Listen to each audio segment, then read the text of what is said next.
আসসালামু আলাইকুম রহমতুল্লাহ। প্রিয় প্রবাসী ইতালি ভাইয়েরা, আমরা প্রথম পার্টে হসপিটালিটি নিয়ে কথা বলছি, এখন দ্বিতীয় পার্টে আমরা রেসিডেন্সিয়া যেটা স্থায়ী বসবাসের ঠিকানা ওইটা নিয়ে আমরা আঙ্কেলকে কিছু প্রশ্ন করব।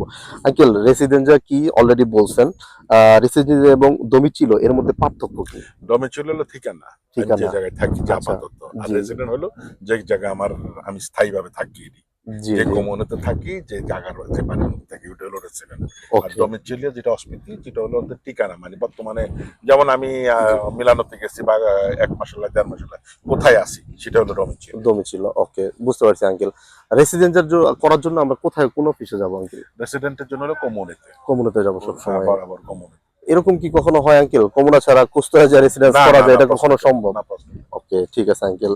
কি রেসিডেন্সিয়া করার জন্য কি কি ডকুমেন্টস লাগবে আর আঙ্কেল? রেসিডেন্টের জন্য দরকার হলো সৌজন্য ভ্যালিড জি পাসপোর্ট, করেছি পিসকালে, এবং এই তিনটা। জি জি আর মালিক পক্ষের লাগবে, যদি বাসা ভাড়া হয় জি তাহলে আপনার মালিকের ডকুমেন্টস, মালিকের কার্তা দিন, স্পেশালি পারমিশন। জি। যদি চিটা দিন হয় তাহলে কার্তা দিন এবং কন্ট্রাক্ট লাগবে, এবং মালিকের একটা ডিক্লারেশন লাগবে। আচ্ছা আচ্ছা, বুঝতে পারছি আঙ্কেল। মালিকের একটা লিখিত ডিক্লারেশন লাগবে যে এখানে থাকবে। আচ্ছা, রেসিডেন্সিয়ার মেয়াদ কতদিন থাকে আঙ্কেল? এটা এটা নর্মালি 10 বছর। রেসিডেন্সিয়ার। হ্যাঁ, 10 বছর। ওকে। কিন্তু যদি তুমি চেঞ্জ করে যাও, বাসা চেঞ্জ হয়ে যাও, জি জি। তাহলে যদি বাসার মালিক পক্ষ যদি জানায়, তাহলে 1 বছর থাকে, 1 বছর পর অটোমেটিকলি ক্যান্সেল। মানে 1 বছর কন্ট্যাক্ট থাকার পর আর 1 বছর সময় থাকে এটা রিনিউ হ্যাঁ, করার? না না, রিনিউ করার জন্য। অর্থাৎ তুমি জি।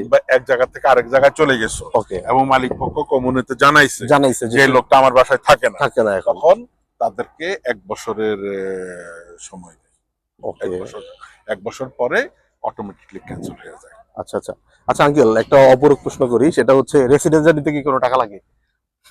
না, আমার আসলে না, অব্লিগেটরি হলো এটা, রেসিডেন্টের জন্য কোনো টাকার প্রয়োজন হয় না। এই কথাটা জি না জি বললে আমি বেটার হব, জি কারণ জি জি আঙ্কেল। এখানে অনেক কিছু আছে যেটা আমার পক্ষে বলা সম্ভব আচ্ছা, না। রেসিডেন্সিয়া না থাকলে কি কোনো সমস্যা হইতে পারে অবশ্যই আঙ্কেল? রেসিডেন্ট না থাকলে অনেক বড় সমস্যা। বর্তমান আইন জি অনুযায়ী পাতেন্তা করা যায় না, কোনো কিছু করা যায় না, ব্যাংক অ্যাকাউন্ট করা যায় না, এবং সবচেয়ে বড় হলো যে ইটালিয়ান সিটিজেনের জন্য যে ডকুমেন্ট জি। সেটাই দেওয়া যায় না, সেটা তো বন্ধ দেওয়া যায় না। এই জন্য রেসিডেন্ট থাকা বাধ্যতামূলক। বাধ্যতামূলক। ওকে আঙ্কেল, অসংখ্য ধন্যবাদ। রেসিডেন্সিয়া নিয়ে আমাদের অনেক প্রশ্ন ছিল, সেগুলো আপনি বলছেন, অনেক অসংখ্য ধন্যবাদ। ধন্যবাদ তোমাকে। জি আঙ্কেল।